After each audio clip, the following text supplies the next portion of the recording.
engaging, dynamic, dramatic. We see life on every blade of grass and in every face of the crowd. But in this diversity lies another world unseen.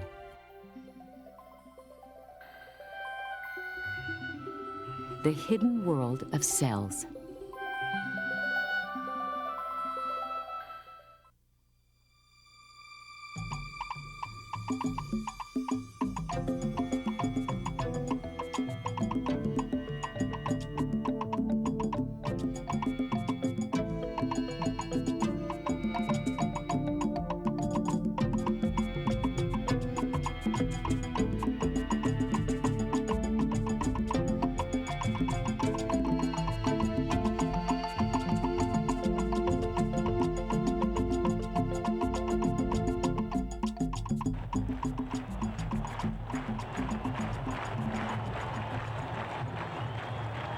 All living organisms must react to a constantly changing environment. This holds true whether it's our survival or a championship game on the line. I remember in college we played Clemson University at Clemson, and there was at least 80,000 people in the stands. It was really loud, and there's a lot of distractions going on, and it's hot, and people are tired out there. How does an athlete perform in hostile conditions? How do any of us survive in a challenging world? The answer lies in the smallest units of life. Our body is composed of various organs, and those organs are composed of different kinds of tissues. And the tissues themselves have as their fundamental component cells. Everything an organism does can be explained by the actions of its cells. We move, breathe, think.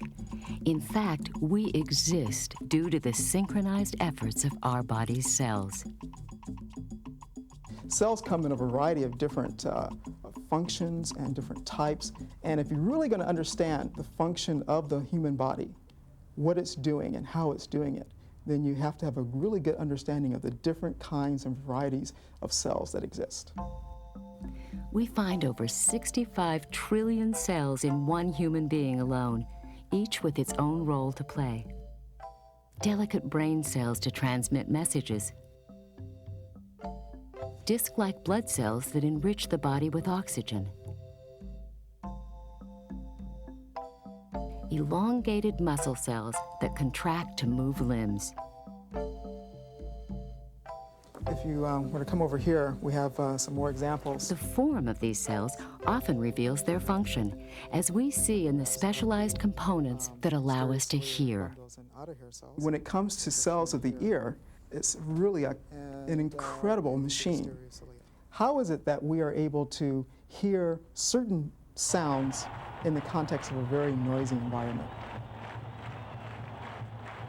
It was loud, and at that time I was lined up correct, but I wasn't anticipating that play. And I heard my coach yell, "Watch the curl flat." And I was aware to hear him and focused on the play, but I had zoned out the crowd.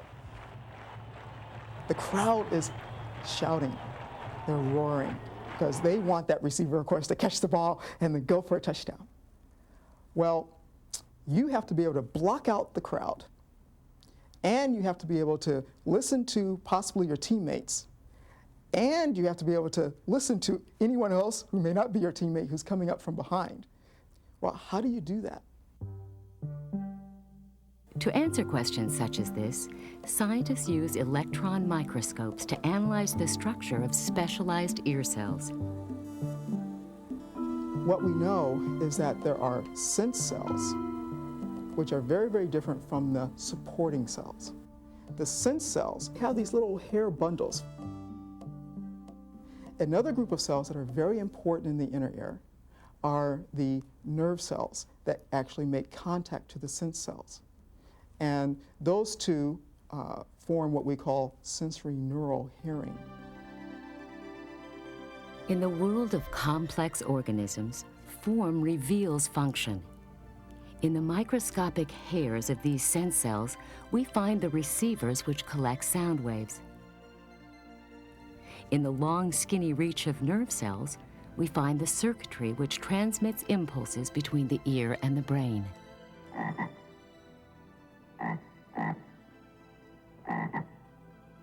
This type of cell diversification is mirrored in much of the animal kingdom. For instance, the ear cells of a frog reveal a form quite similar to the ear cells of a human, or even those of a bird. In a similar way, the skin cells from a frog, a bird, and a human all look alike because they perform the same basic functions. Nature found a series of effective cellular designs and stuck with them. Yet even in this remarkable diversity, most cells share the same basic characteristics. Imagine we could enter one of the skin cells of this athlete here.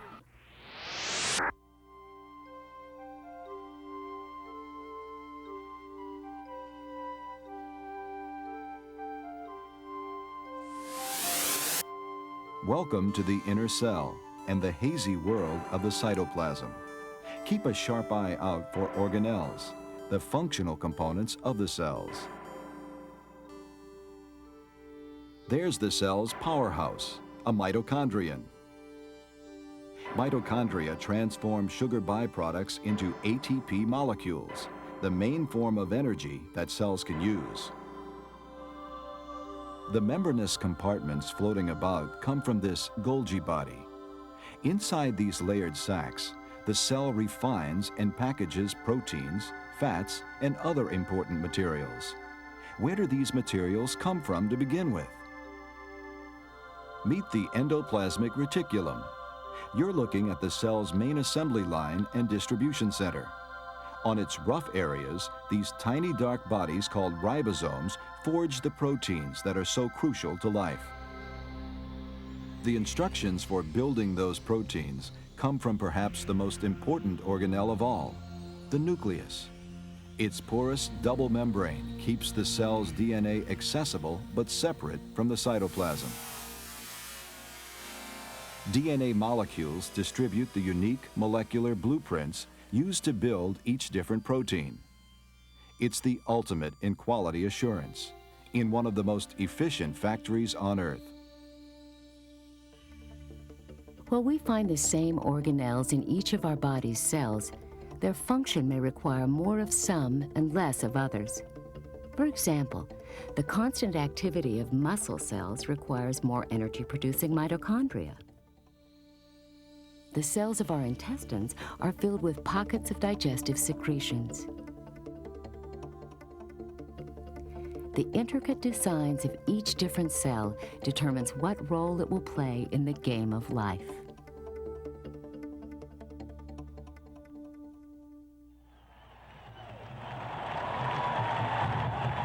Hearing my coach give me that read was the most important thing because I keyed out the whole crowd. And they ran the play, and I got an interception, and that put us in the lead.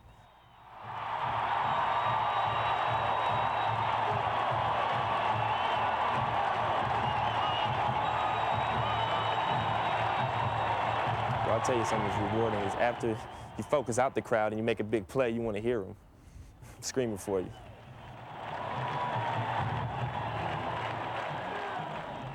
Just look at a cell and you see life, beating with its persistent duties, insisting that its daily processes continue like clockwork. What makes such a tiny trooper so tenacious? Well, packaging.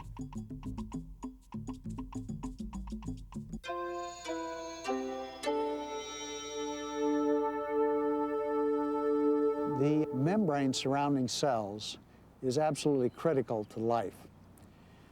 We have to hold what's inside the cell in and keep what's outside the cell out.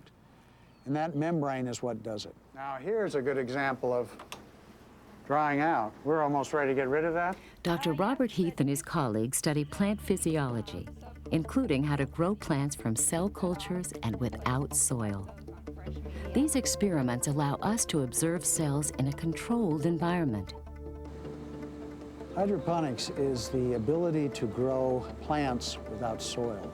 It's as the name suggests, water culture. The roots extend down into water where you can change the nutrient level, you can add anything, and you can add various gases to the solution to change the root structure, rate of growth, and development. Using hydroponics, scientists can produce a mature plant in just 7 days. But it requires the painstaking delivery of the right combination of nutrients. And in their microscopic journey to each cell, these nutrients must cross a formidable obstacle. Between the living machinery of the inner cell and the harsh conditions of the outside world stands the cell's plasma membrane. As crucial as this barrier is, it's surprisingly flexible. Push it and watch it move. Poke hard enough and it might break and begin to regroup. The lipid molecules of the membrane naturally assemble in a double layer because their tails repel water as their heads attract it. Throw in some cholesterol and a few carbohydrates, and you have the basic structure of a plasma membrane. Within these lipid molecules, we also find different proteins which do various things for the cell. For instance, they receive signals from the world outside, or they transport nutrients and waste. So nature composes the membrane with a combination or mosaic of different lipids, carbohydrates, and proteins. And these molecules are not stationary. They constantly move within the structure, fluidly changing their positions. The survival of all life rests on this veil of material.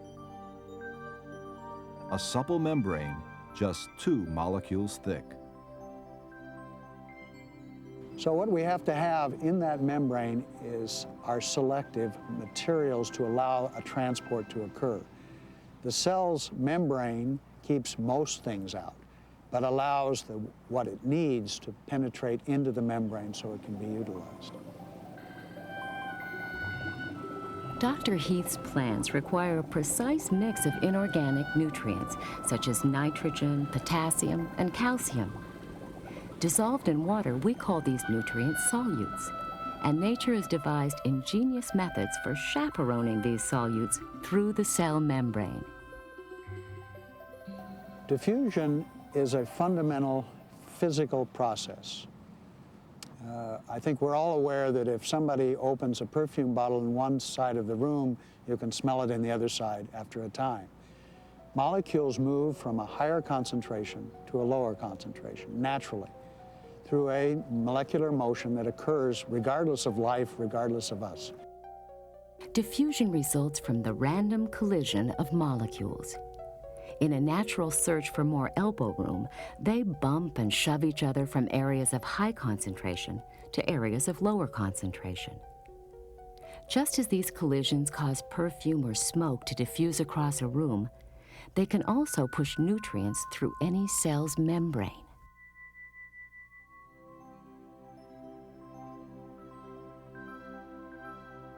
Smaller molecules can move directly through the membrane as they travel from a higher concentration to a lower one. But larger molecules and ions can't slip through the membrane. Lucky for us and life itself, the cell can transport these materials in other ways. For example, some proteins in a cell's membrane act as channels for specific ions or molecules. These channel proteins don't use energy at all. They simply allow the materials to naturally diffuse from the side with more solutes to the side with less. Whether the direction is out or in depends on where the concentration is higher for each different solute. The normal pathway is from outside to in. That's the passive diffusion, passive transport method. The cell requires no energy. The energy is obtained from the excess concentration on the outside. As diffusion brings solutes further inside the plant, their concentrations build. But the inner cells may still require more nutrients. However, with diffusion now working against them, the cells must fight to get what they need, transporting substances from a lower concentration to a higher one. In this case, the cell uses transport proteins which need a boost from an energy molecule. This actually changes the shape of the proteins, causing them to pump different molecules and ions across the membrane, now from the side with fewer solutes to the side with more. The cell is faced with higher concentrations inside than outside, but it still wishes more nutrient. It gets that nutrient by expending energy to pump, to pull in that excess. That is really the difference. Is there energy expended to pull in material? Cells also use energy to transfer materials in bulk, but this time by forming membranous sacs that hold their contents under wraps.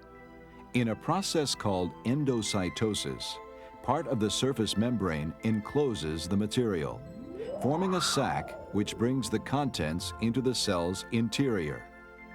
In the opposite process, called exocytosis, the sac moves through the cytoplasm to the membrane, fuses with it, then releases the contents. Just as cells move nutrients in, they can also move waste materials out. For example, a plant cell produces far more oxygen molecules than it needs. Thus, plants break down water and release oxygen into the atmosphere. The study of plant physiology is absolutely critical to us because life on Earth is dependent on plants. Without animals, life would go on. Without plants, life would very rapidly cease. If we don't understand how plants work, how they produce the foodstuffs, the gases, detoxify the air, then we won't understand how to maintain life under a variety of conditions. All life depends on the extraordinary actions of the cell membrane. Just as plant cells produce a cross-current of nutrients and waste, our body cells import and export the compounds we need to survive. In this way, the membrane becomes more than a shield. It's a gatekeeper, opening and closing its portals in response to the cell's needs. Whether we find that cell in a larger body or in a sea of the smallest organisms on Earth.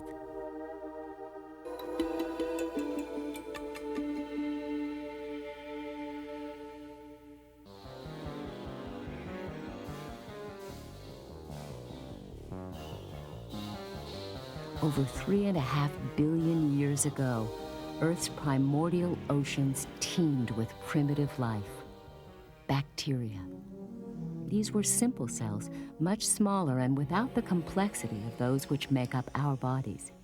Yet these tiny organisms still thrive in unseen multitudes all around us, even in the ground we walk on.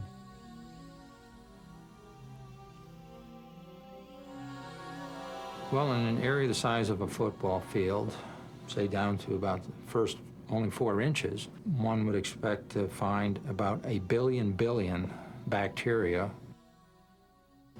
Microorganisms interested me because of their tremendous diversity. Microbiologist Dennis Vogt studies the life we find beneath our feet, including bacteria. These cells, which scientists call prokaryotes, have coexisted with humans since we first walked the earth. There are many interesting stories about how prokaryotes have affected people. We could probably look at historical events such as Napoleon's defeat at Waterloo. It was supposedly due to salmonella infection, that his troops were not up to their best fighting form.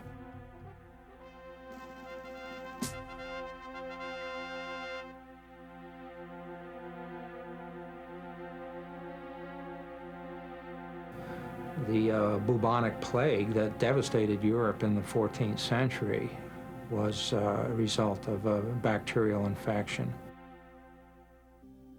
In ordinary soil, we find diverse bacteria, both menacing and benign. For example, Clostridium botulinum produces a toxin that is deadly to humans. In its purified form, just 8 ounces could wipe out the entire human population. On the other hand, scientists use Streptomyces, another group of bacteria, as the basis for many life-saving antibiotics. Bacteria display an amazing diversity, yet their prokaryotic cells reveal a structure fundamentally different than the eukaryotic cells of more complex organisms, such as an amoeba, an orchid, or an owl. Generally speaking, prokaryotes are quite a bit smaller than eukaryotes. For example, a bacterium is roughly the size of a mitochondrion. This human cheek cell towers over the tiny bacterial cells around it. Though there are many variations, about 1,000 average-sized bacteria can fit into a typical eukaryotic cell. Yet despite their size, bacteria efficiently accomplish all the same functions of life that more complex eukaryotic cells do. They obtain and use energy. They reproduce. They respond to changing conditions. All this in a very simple package. The general feature of a prokaryotic cell that makes it different than a eukaryotic cell is its lack of any type of organelles. Prokaryotes are hardly more than lipid-bound sacs of cytoplasmic soup surrounding strands of DNA. On the other hand, eukaryotes require discrete membranous and non-membranous parts called organelles to organize and separate chemical processes. In fact, eukaryotes are the only cells with membrane-wrapped organelles, such as mitochondria for harvesting energy, lysosomes for digestion, and a nucleus for DNA isolation and protection. Without organelles, bacteria can reproduce faster, which allows them more opportunities to adapt and survive in harsh conditions. They are known for surviving in some of the most extreme environments. For example, many of the deep thermal vents in the ocean are excellent habitats for sulfur oxidizing bacteria and methane producing bacteria.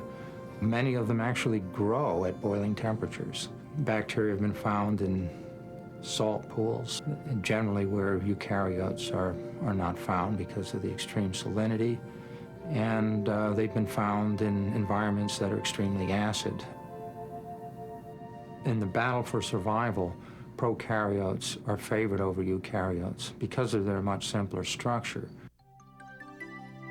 Prokaryotes lack another eukaryotic trademark, the cytoskeleton. The cytoskeleton gives these complex eukaryotic cells their shape and internal structure, just as the human skeleton supports our bodies.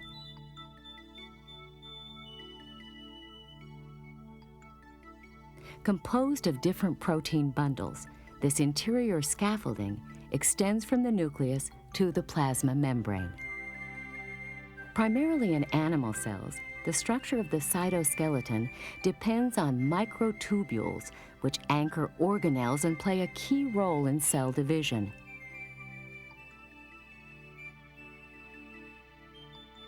These microtubules also give rise to the flagella and cilia, which organisms use to move about and stir up surrounding food. Because prokaryotes lack a cytoskeleton, their much simpler flagella are anchored in the cell's membrane. Still, regardless of their simplicity, these tiny bacteria play a critical role in the cycle of life. The role of prokaryotes in the soil might be thought of as being at the absolute bottom of the food chain. They're the ones that are most important. They're the ones that take molecular nitrogen from the atmosphere and reduce it to forms that can be used by plants and then eventually by animals. They're the ones that are the start of the global nitrogen cycle. They're also the ones that do the same in terms of sulfur. And perhaps most importantly, photosynthetic bacteria produce much of the oxygen in the air, shared by almost all living organisms. From football players to frogs, from budding plants to bacteria, we're all composed of the same things: cells. Whether elegantly simple or surprisingly complex, these cells go about the business of life. In their varied forms, we see the building blocks that assemble the rich diversity of nature. In their microscopic machinery, we find the processes that produce and cycle the necessities for survival. All life rests on these delicate parcels of nature, too small to see.